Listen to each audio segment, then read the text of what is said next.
Greetings, YouTube. I was listening to NPR the other day, and they were talking about the whole great resignation, about many people are resigning from their jobs or just not going back to their jobs because their jobs are treating them very, very poorly. And Americans have tolerated this kind of thing for a very long time. And it's time that we stop. It really is. Um, and one of the things is that a lot of jobs want to convince you that they are your family, and that's a lie.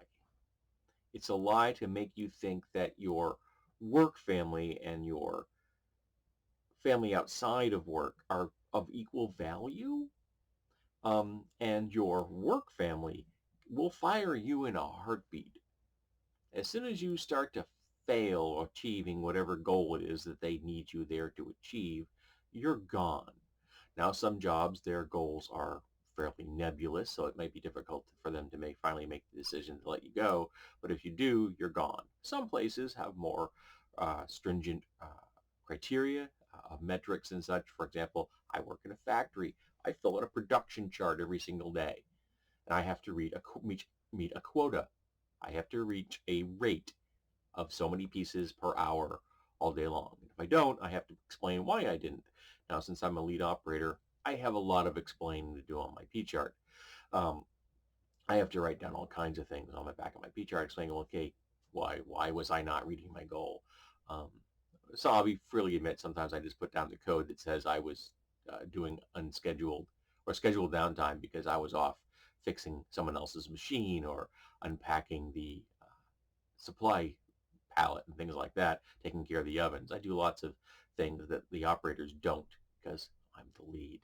Um, but that kind of metric, if you're just an ordinary operator, can have a severe effect on your job.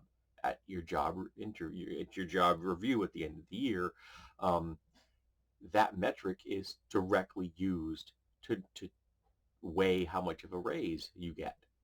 And the goal is for you to be above 95% efficiency.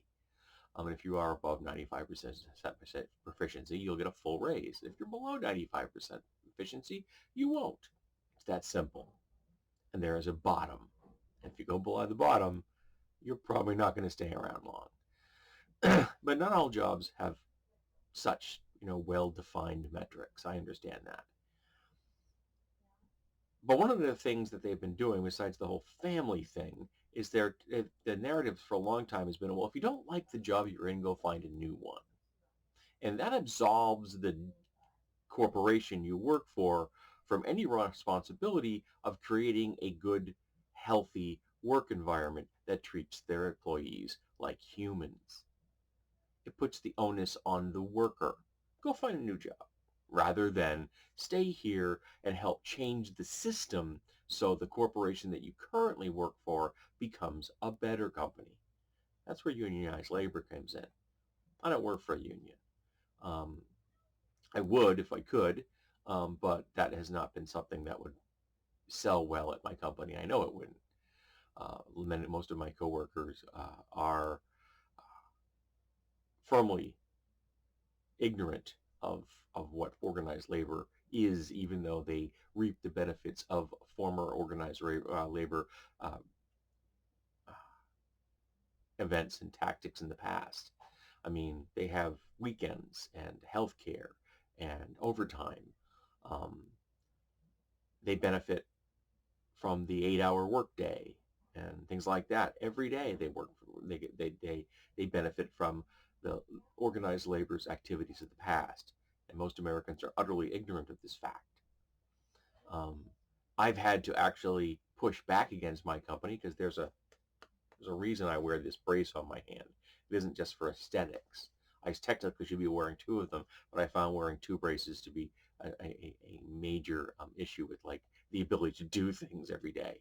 Um, and it is my left hand that is more injured than my right hand, so it works out, I guess.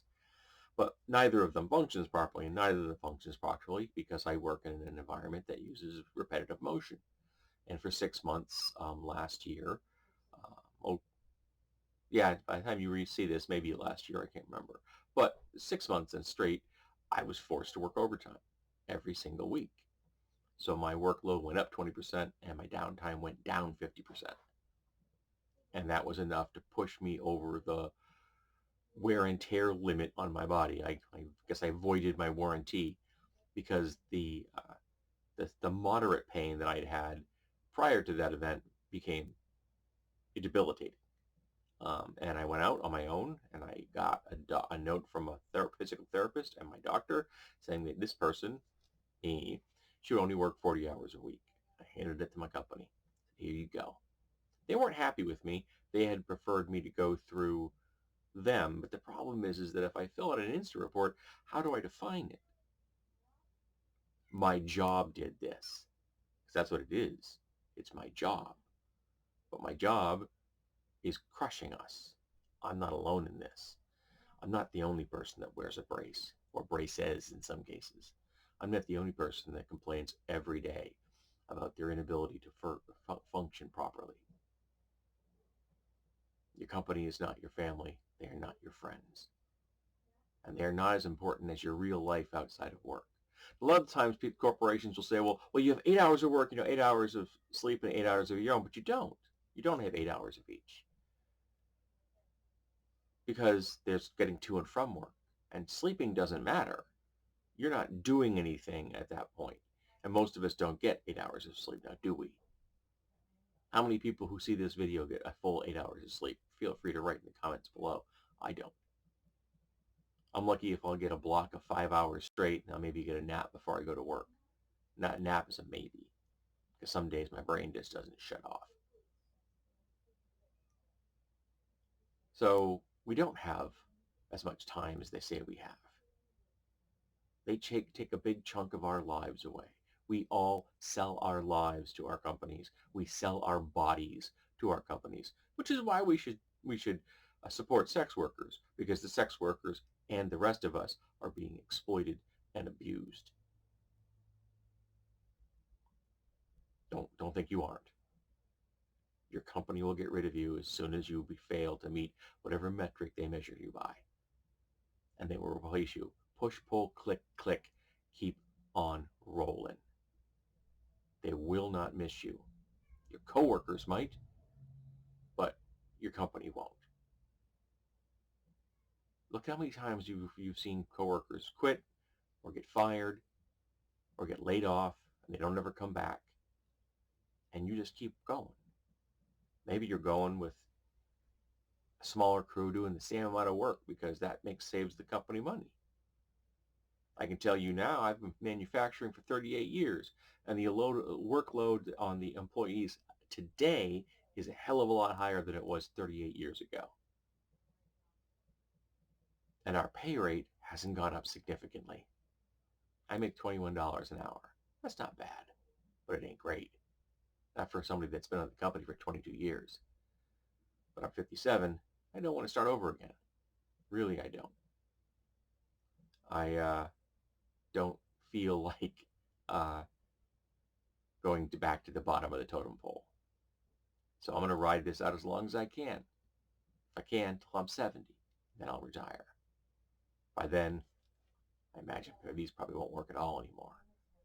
I already can't open jars or bottles. I already can't tear open chip bags occasionally. So we'll see.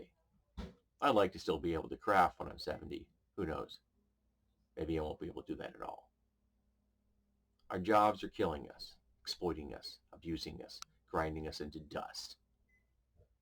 And I personally am tired of it. And I'm tired of our fellow workers not understanding this. Your job's not your friend. They're not your family. Don't forget that ever, because I can guarantee you they don't.